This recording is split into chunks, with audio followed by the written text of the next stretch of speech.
जय हिंद साथियों, आप सभी का स्वागत है आपके अपने channel triple R defence academy पर। हम लोग आज आईटीबीपी ट्रेडमैन का प्रीवियस ईयर का मैथ का पेपर सॉल्व करने वाले हैं। जी हाँ, जैसा कि यहाँ पर मैंने आपसे जय जवान प्रैक्टिस बैच में बोला था कि आपका मैथ, रीजनिंग, हिंदी, जीके इन सभी के प्रैक्टिस सेट मैं आपको कराऊंगा। तो सबसे पहले हम लोग इनके प्रीवियस ईयर के पेपर को समझ लेते हैं कि आपका लेवल जो है किस प्रकार का रहता है। तो इसी प्रकार से हम लोग यहाँ पर लेवल को मेंटेन करते हुए चलेंगे। जो आगे प्रैक्टिस सेट कराएंगे तो उसमें हम लोग इसी प्रकार के प्रश्नों को सॉल्व करेंगे। तो यहाँ पर हम लोग 19 मार्च 2021 का पेपर जी हाँ सॉल्व करने वाले हैं। जी हाँ, मैथ का ये पेपर आपका होगा। तो यहाँ पर अभी तक जिन बच्चों ने जय जवान प्रैक्टिस बैच नहीं लिया है तो ले लीजिएगा, क्योंकि इससे आपको एक ये फ़ायदा होगा, जो भी आपको पीडीएफ मिलेंगी तो आप उससे जो है अपनी प्रैक्टिस को करते हुए और वीडियो के माध्यम से अपना सॉल्यूशन देख सकते हैं। तो चलिए चालू करते हैं आज का सेशन हमारा जो है उसकी ओर। अगर अभी तक आपने हमारे चैनल को सब्सक्राइब नहीं किया है तो कर लीजिएगा और वीडियो को भी लाइक कर दीजिएगा। तो चलिए चालू करते हैं आज का सेशन है उसकी ओर। तो यहाँ पर आज का हमारा पहला सवाल क्या है कि 108 का 200% बराबर x है। जी हाँ, 108 का जो 200% है इसको आपको x की वैल्यू यहाँ पर सबसे पहले आपको निकालनी है। फिर आपको यहाँ पर अंडर रूट एक्स का क्यूब आपसे पूछा गया है। तो फिर देख लीजिए, सबसे पहले आपको क्या करना है, 108 का 200% निकाल लेंगे। जी हाँ, 200% इसका 108 का निकाल लेंगे। तो यहाँ पर 200% निकालेंगे तो आपका एक्स की वैल्यू निकल कर आ जाएगी। याद रखिए, एक्स की वैल्यू निकल कर आ जाएगी। तो ये दो जीरो से दो जीरो हमने काट दिए तो आपका ये जो एक्स की वैल्यू आ गई, ये आ गई आपकी 216। जी हाँ, 216। अब इसी को क्या करना है, अंडर रूट जो एक्स था, एक्स की हमने वैल्यू निकाली थी 216, तो 216 यहाँ पर एक्स की जगह पर हम लोग पुट कर देंगे और यहाँ पर ये आपका क्यूब आ गया। यानी 216 जो है ये जब बाहर निकलेगा क्यूब के तो आ जाएगा 6। याद रखिए 6 है, 6 का क्यूब अगर निकालेंगे आप लोग तो हो जाएगा 216। तो यहाँ पर देख लीजिए राइट आंसर इनका क्या हुआ, 6। चलिए आगे देख लेते हैं हमारा जो अगला क्वेश्चन है उसकी ओर। काफ़ी अच्छा क्वेश्चन है। क्या बोला गया, राम और श्याम एक कार्य को एक साथ मिलकर 12 दिनों में करते हैं। जी हाँ, राम और श्याम नाम के दो व्यक्ति हैं, यानी राम और श्याम। तो ये कितने दिनों में करते हैं, 12 दिनों में। और राम इसी काम को कितने दिनों में करता है, तो राम अकेले जो करता है ये 18 दिनों में। तो यहाँ पर देख लीजिए, सबसे पहले आपको क्या करना है, इन दोनों का एलसीएम ले लेना है। तो एलसीएम इनका आ जाएगा 36। जी हाँ, तो यहाँ पर देख लीजिए, तो राम और श्याम जो कितने दिनों में करते हैं, तो 12 तिहाई 36, यानी एक दिन में 3 काम जो मिलकर करते हैं, राम और श्याम दोनों मिलकर करते हैं। वहीं अगर राम अकेले बात करें तो 18 दूनी 36, यानी 2 काम जो है अकेले राम करता है। तो यहाँ पर आपसे क्या पूछा गया, श्याम का काम पूछा गया, तो राम का काम यहाँ पर हटा देंगे। जी हाँ, राम राम और श्याम कितने करते थे, 2। तो यहाँ पर राम का काम हटा देंगे, राम कितना करता है, 2 हटा देंगे तो बचेगा 1। जी हाँ, एक काम ये जो निकल कर आ गया है किसका है, तो ये श्याम का है। याद रखिए ये किसका है, श्याम का। टोटल आपका काम कितना था, 36। जी हाँ, 36 काम आपको श्याम से कराना है। तो एक 36 यानी 36 का भाग लगा देंगे, जब एक का भाग लगाएंगे 36 में तो आपका 36 निकल कर आ जाएगा। तो 36 काम जो है श्याम इसे अकेले 36 दिनों में इस काम को कर सकता है। चलिए आगे देखते हैं हमारा जो अगला क्वेश्चन है उसकी ओर। तो यहाँ पर हमारा अगला क्वेश्चन क्या है, 180 किलोमीटर प्रति घंटा की चाल निम्नलिखित में से किस चाल के बराबर है। जी हाँ, जो 180 किलोमीटर की चाल आपकी घंटा यानी किलोमीटर प्रति घंटा में दी गई है, तो इसको आपको मीटर प्रति सेकंड में बदलना है। तो मीटर प्रति सेकंड में बदलने के लिए आपको क्या करना होगा, यहाँ पर आपको 5/18। जी हाँ, 5/18, यानी जब मीटर प्रति सेकंड में बदलना हो तो 5/18 का भाग लगा देंगे। तो 18 का भाग लगाएंगे 180 में तो 10 बार चला जाएगा और 10 पना 50। जी हाँ, 50 मीटर प्रति सेकंड जो है चाल के बराबर, यानी 180 किलोमीटर जो प्रति घंटा की चाल है 50 मीटर प्रति सेकंड की चाल के बराबर है। अब यहाँ पर देख लीजिए, आपसे जो नया सवाल अगर आपके परीक्षा में बना सकता है इसी तरीके का, तो यहाँ पर ये दे देगा, यानी 50 मीटर प्रति सेकंड दे के आपको किलोमीटर प्रति घंटा पूछ सकता है।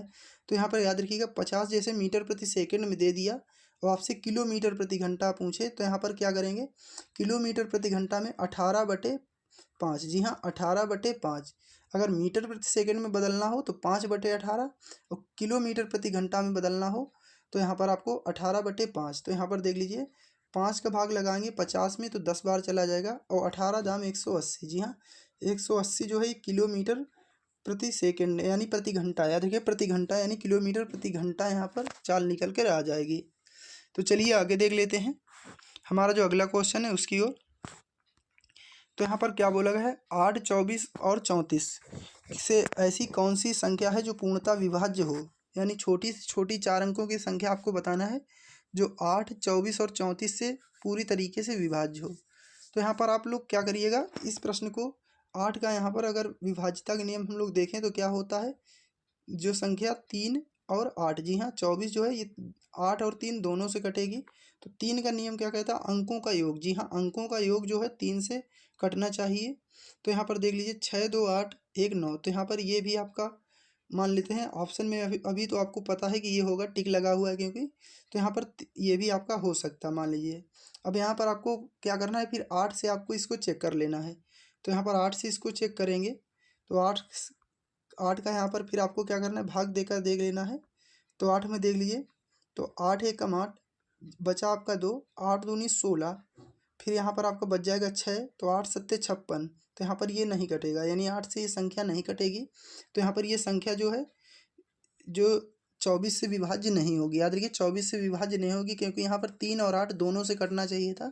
फिर यहाँ पर देख लीजिए, यहाँ पर तो यहाँ पर इनका अंकों का योग कितना होगा, 4, 6, 2, 8, 1, 9, जी हाँ 9। तो ये संख्या जो है 3 से 100 आपकी विभाज्य है।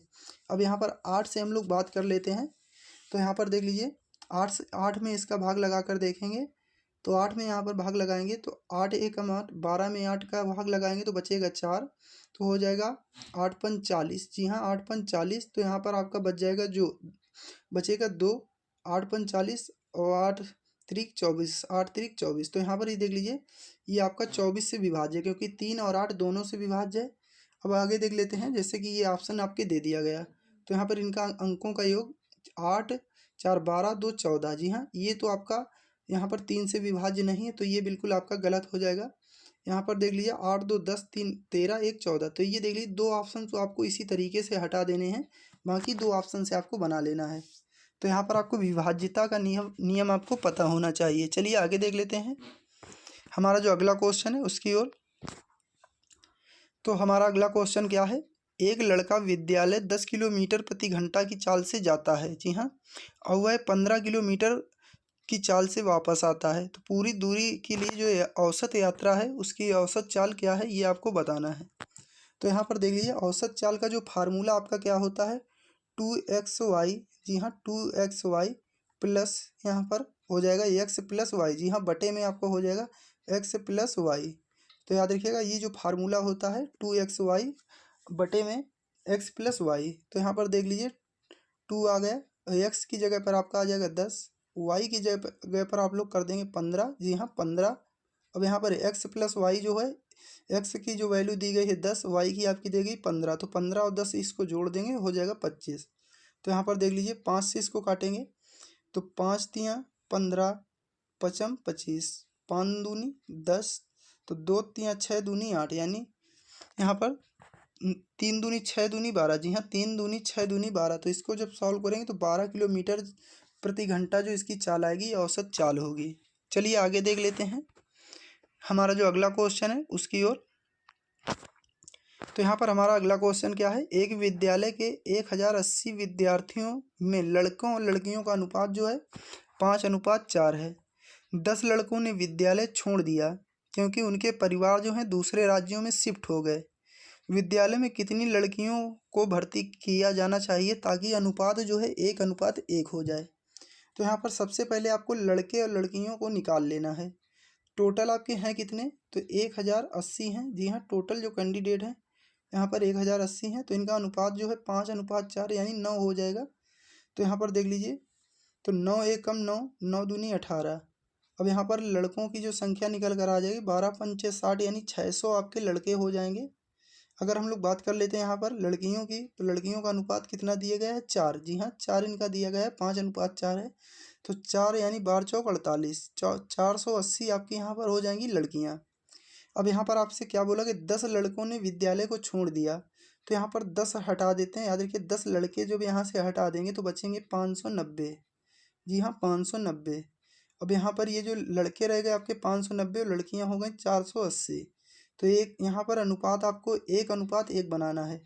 तो यहाँ पर देख लीजिए, तो 480 में क्या जोड़ दें, तो आपका 590 हो जाए। तो 110 को यहाँ पर देख लीजिए, 110 जब जोड़ देंगे तो आपका हो जाएगा यहाँ पर 590, यहाँ पर भी हो जाएगा और 590 जो है यहाँ पर भी हो जाएगा। जी हाँ, यहाँ पर 59 का यानी 590 एकम 590 1:1 यहाँ पर निकल कर आ जाएगा। तो यहाँ पर क्या बोला गया है कि कितनी लड़कियाँ और भर्ती की जाएँ, तो 110 लड़कियों को जब भर्ती कर लिया जाएगा तो आपका अनुपात जो हो जाएगा 1:1 हो जाएगा। चलिए आगे देखते हैं हमारा जो अगला क्वेश्चन है। अगर सेशन आपको अच्छा लग रहा हो तो वीडियो को लाइक कर दीजिएगा। क्या बोला गया, पहली 5 धनात्मक सम संख्याओं का औसत कितना होगा।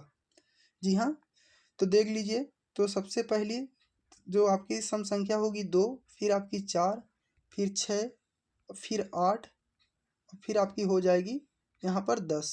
टोटल संख्याएं आपकी कितनी है, 5। तो यहाँ पर देख लीजिए, इनको जोड़ लीजिए, 10 और 8 18 और 6 24, 4 28 और 2 30। तो यहाँ पर आपके निकल कर आ गया 30/5। जी हाँ, संख्या टोटल कितनी थी, 5। तो 5 का जब भाग लगाएंगे 30 में तो आ जाएगा आपका यहाँ पर 6। जी हाँ, तो यहाँ पर औसत जो हो जाएगा तो ये आ जाएगा 6। चलिए आगे देख लेते हैं हमारा जो अगला क्वेश्चन है उसकी ओर। तो यहाँ पर हमारा अगला क्वेश्चन क्या है, एक गांव में कुल जनसंख्या कुल जनसंख्या की 2/9 जो है अशिक्षित थी। यानी यदि अशिक्षित व्यक्तियों की संख्या जो है 1980 थी तो कुल जनसंख्या कितनी होगी। याद रखिएगा 2/9। जी हाँ, 9 में से 2 जो जनसंख्या है यानी जो 2 है ये कैसी है, तो ये अशिक्षित हो गई। याद रखिएगा, अशिक्षित हो गई। यही जो 2 के बराबर यानी 2 की जो वैल्यू दे दी गई 1980, यानी 2 बराबर जो दे दिया गया है ये 1980 के दे दिया गया है, क्योंकि यहाँ पर बोला गया है 2/9 जो जनसंख्या है अशिक्षित। तो टोटल जनसंख्या कितनी थी, 9। 9 में से 2 जो है ये अशिक्षित हो गई। तो यहाँ पर याद रखिएगा, तो यहाँ पर ये जो अशिक्षित की संख्या आपकी निकाल दी, यानी 2 जो थी अशिक्षित थी, ये भी हमारी अशिक्षित की संख्या, तो इनको बराबर कर लेना है। तो 2 का भाग लगा देंगे तो 2 9 18, फिर आपका बचा 1, तो 2 9 18 यानी 990 जो है यहाँ पर अशिक्षित। तो टोटल आपसे पूछा गया है कि टोटल जनसंख्या यानी कुल जनसंख्या कितनी थी। तो कुल जनसंख्या कितनी थी, 9 थी। याद रखिएगा 9 थी। तो 9 का इसी में लगा देंगे भाग, तो आपकी कुल जनसंख्या निकल कर आ जाएगी। तो यहाँ पर आ गया 0, 9 9 81, हासिल बचा 8, 9 9 81 और 8 89। तो 8910 जनसंख्या जो होगी यानी 8910 जनसंख्या ऐसी होगी जो कुल जनसंख्या आपकी होगी। याद रखिएगा, कुल जनसंख्या आपकी कितनी होगी, 8910। चलिए आगे देख लेते हैं। आशा करता हूँ आपको ये सवाल समझ में आया होगा। चलिए आगे देखते हैं। तो यहाँ पर हमारा अगला क्वेश्चन क्या है, यदि किसी वस्तु का विक्रय मूल्य जो है उसके क्रय मूल्य से 20 रुपये अधिक है। याद रखिएगा, विक्रय मूल्य जो है क्रय मूल्य से कितना अधिक है, 20 रुपये अधिक है। तो यहाँ पर क्या बोले, यदि उसका क्रय मूल्य 250 है तो लाभ का प्रतिशत क्या होगा। मान लेते हैं इसका क्रय मूल्य कितना दे दिया गया है, 250। अब यहाँ पर क्या बोला गया है, उसका विक्रय मूल्य जो है 20 रुपये क्रय मूल्य से, यानी क्रय मूल्य कितना है 250, तो इससे 20 अधिक होगा, कितना हो जाएगा 270। तो ये विक्रय मूल्य आ गया। तो यहाँ पर कितने का लाभ हो रहा है, जी हाँ लाभ प्रतिशत पूछा है, तो देख लीजिए यहाँ पर कितने का लाभ हो रहा है। तो 20 रुपये का डायरेक्टली लाभ हो रहा है, कहाँ से, 250 से। यहाँ 250 रुपये से 20 रुपये का लाभ हो रहा है। तो यहाँ पर परसेंटेज का निशान के लिए हम लोग यहाँ पर क्या करेंगे, 100 का गुणा कर देंगे। तो यहाँ पर अगर हम लोग बात करते हैं 50 से भी हम लोग काट सकते हैं। 50 से काटेंगे 2 बार, 50 दूनी 100, 50 पंचे 250। अब यहाँ पर 5 से काटेंगे, 5 चौको 20, तो 4 दूनी 8, यानी 8% का आपका लाभ निकल कर आ जाएगा। जी हाँ, 8% का लाभ निकल के आ जाएगा। तो यहाँ पर देख रहे होंगे आपका कैसे सवाल आपके पूछे जा रहे हैं। जी हाँ, तो यहाँ पर देख लेते हैं। तो आपसे क्या बोला गया है, इस सवाल को हम लोग देखेंगे कि 50% का 50% जो है कितने के बराबर होगा। तो यहाँ पर दशमलव तक आपको आंसर बताना है, यानी 50% का 50%। जी हाँ, 50% का 50%। तो यहाँ पर देख लीजिए, इसको अगर हम काटेंगे 50 से कम 50, 50 दूनी 100, इसको भी काटेंगे 50 से कम 50, 50 दूनी 100। तो 1 का गुणा ऊपर 1, 1 कम 1, नीचे वाले का गुणा करेंगे यानी 2 का 2 का गुणा करेंगे तो आ जाएगा 4। तो 1/4 जो होती है किसकी वैल्यू होती है, जो 0.25 की वैल्यू होती है। याद रखिएगा, तो ऑप्शन यहाँ पर इन्होंने दूसरा सही माना हुआ है। चलिए आगे देखते हैं। तो ये थे आज के मैथ के प्रश्न। जी हाँ, आपने इन प्रश्नों को देखा होगा कि लेवल आपका किस तरीके का पूछा गया था पिछली बार प्रश्नों का। तो इसी प्रकार से हम लोग जो सेटअप बनाएंगे तो इसी प्रकार के प्रश्नों का संकलन होगा उस सेट में। अगर आपको वीडियो अच्छा लगा हो तो वीडियो को लाइक कर दीजिएगा। चैनल को अगर अभी तक आपने सब्सक्राइब नहीं किया है तो कर लीजिए, क्योंकि हमारे चैनल के माध्यम से आपको इसी प्रकार की वीडियो मिलती रहेंगी बिना किसी शुल्क के। क्योंकि पीडीएफ केवल उन्हीं बच्चों को दी जा रहे हैं जिन्होंने बैच लिया हुआ है। बाकी आपसे यूट्यूब पर जो क्लासें दी जा रहे हैं उससे आपका कोई भी शुल्क नहीं लिया जा रहा है। तो इसी के साथ में जय हिंद, जय भारत।